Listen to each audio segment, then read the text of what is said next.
एक पत्रकार ने जब शाकिब अल हसन से पूछा कि आपकी पिछली परफॉर्मेंसेस को लेकर जब आप फेल हो रहे थे तब काफी ज्यादा आपका क्रिटिसिज्म किया गया और इनमें स्पेशल तौर पर वीरेंद्र सहवाग ने किया। इसके ऊपर शाकिब अल हसन का जो इमीडिएट रिस्पांस था वो था हु, मतलब भैया कौन कौन ही वीरेंद्र सहवाग। अब शाकिब अल हसन जैसा क्रिकेटर अगर वीरेंद्र सहवाग को लेकर ये बात बोलता है तो जाहिर सी बात है, समझ में आता है कि इनके दिल में क्या चीजें रहती हैं। और देखिए, बांग्लादेश को लेकर कोई बुराई नहीं है, लेकिन पिछले कुछ समय में जिस तरीके का रिस्पांस बांग्लादेश की तरफ से निकल कर आना शुरू हुआ है ना, वो साफ तौर पर दिखाता है कि इस देश की मानसिकता भी भारत को लेकर हमारे दूसरे पड़ोसी की तरह ही होती जा रही है। वहां के जो लोग हैं वो इतने ज्यादा चिढ़ने लगे हैं हिंदुओं से कि ऐसा लगता है कि उनकी जो घृणा है वो पूरे देश की तरफ तब्दील होती जा रही है। पिछले कुछ समय में बांग्लादेश में कई सारी घटनाएं हमने ऐसी देखी हैं और अब ये जो एक इंसिडेंट निकल कर आया है ना शाकिब अल हसन का, कहीं ना कहीं ये भी वही चीज बताता है। हालांकि शाकिब ने इसके बाद जवाब दिया कि एक प्लेयर का काम होता है परफॉर्म करना और अपनी परफॉर्मेंस के बाद में क्रिटिक्स को, मतलब उसका काम जो होता है वो क्रिटिक्स को जवाब देना नहीं होता। लेकिन शाकिब अल हसन जो है वो, अगर क्रिकेटर के तौर पर ही अगर मैं इनके बारे में बात करूं तो शाकिब अल हसन की हिस्ट्री भी कोई इतनी ठीक नहीं है। हाँ, ये आईसीसी के नंबर 1 ऑलराउंडर जरूर रहे एक लंबे समय तक, लेकिन फील्ड के ऊपर जो उनका एग्रेशन रहा है उसने कई बार तमाशा भी बनाया है।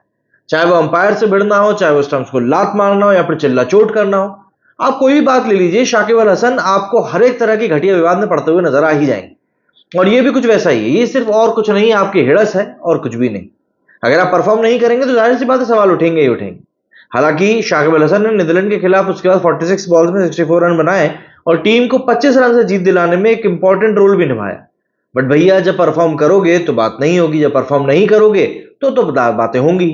बट जो ये रिस्पॉन्स, जो एक चीप रिस्पॉन्स, जो एक टुच्चा सा रिस्पॉन्स ये बांग्लादेश के पूर्व कप्तान ने दिया है, वो इन लोगों की पूरी मेंटेलिटी बताने के लिए काफी है।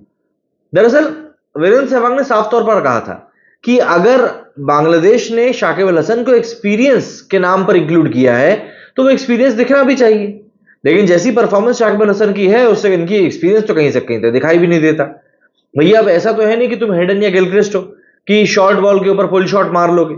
तुम तो एक बांग्लादेश के प्लेयर हो, तो उसी तरीके से जो नॉर्मल क्रिकेटिंग शॉट्स हैं वो खेलो, क्योंकि नहीं तो तुम कुछ भी नहीं कर पाओगे। ये सब कुछ बातें वीरेंद्र सहवाग ने शाकिब अल हसन को लेकर कही थी।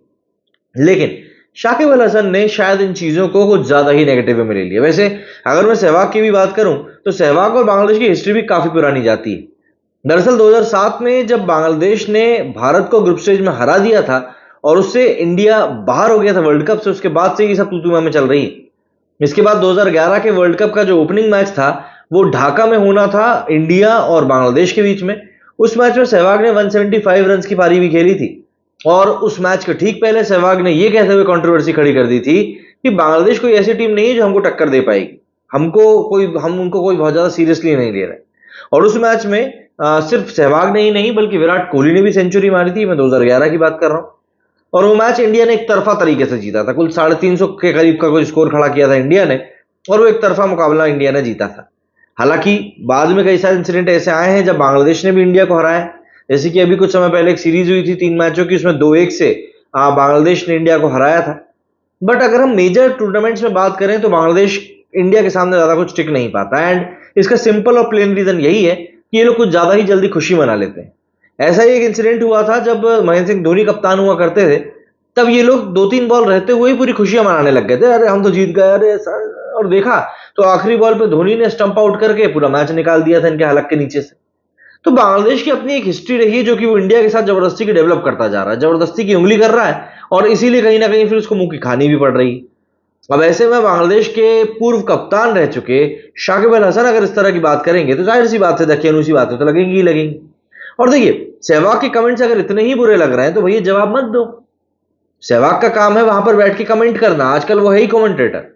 तुम क्रिकेटर हो, तुम मत दो फालतू के जवाब, लेकिन तुमको भी तो कंट्रोवर्सी पढ़ना होता है ना भाई। शाकिब अल हसन कंट्रोवर्सी जगह आपके गूगल पे आप सर्च करेंगे तो ऐसा नहीं कि वहां पे आपको डेटा नहीं मिलेगा, वहां पे भी आपको भर भर के डेटा मिलेगा, क्योंकि भाई साहब करते ही ऐसी हरकतें हैं। वो तो पता नहीं कैसे ही क्रिकेटर इतना लंबा खेल के बांग्लादेश की तरफ से, वरना अधिकतर समय पर तो इन लोगों की खुद की आपस में कोई ना कोई कंट्रोवर्सी हो जाती है और लोग बाहर निकल जाते हैं। चाहे मोहम्मद अशरफुल की बात कर लें, आप तमीम इकबाल की बात कर लें, आप मुर्तजा की बात कर लें, ये सब बांग्लादेश के कहीं ना कहीं बड़े क्रिकेटर रहे हैं और इन सबका एंड इतनी कंट्रोवर्शियल तरीके से हुआ कि क्या बोले। एंड शाकिब का भी अब एंड नियर ही है, कोई बड़ी बात नहीं, इनकी भी कोई ऐसी घटिया कंट्रोवर्सी निकल कर आ जाए और फिर ये भी अपने घर का रास्ता ना पाए। शाकिब अल हसन को समझना चाहिए मतलब कि कई सारे, क्योंकि बांग्लादेशी क्रिकेटर्स का कहना है कि सहवाग की तो उतनी इज्जत है नहीं, इसीलिए वो इस तरह की बातें करता है और कोई बात नहीं है। लेकिन यहाँ पर ये समझना चाहिए कि अगर बांग्लादेशी क्रिकेटर्स को भी इज्जत चाहिए तो पहले उनको भी तरीके से पेश आना पड़ेगा और उनके फैंस को भी, वरना कोई सेंस नहीं बनता इन लोगों की तरफ देखने का। कमेंट करके बताइएगा आप लोगों का क्या कुछ कहना है। मेरे स्टूडियो फिलहाल उतना ही। जय हिंद, जय भारत।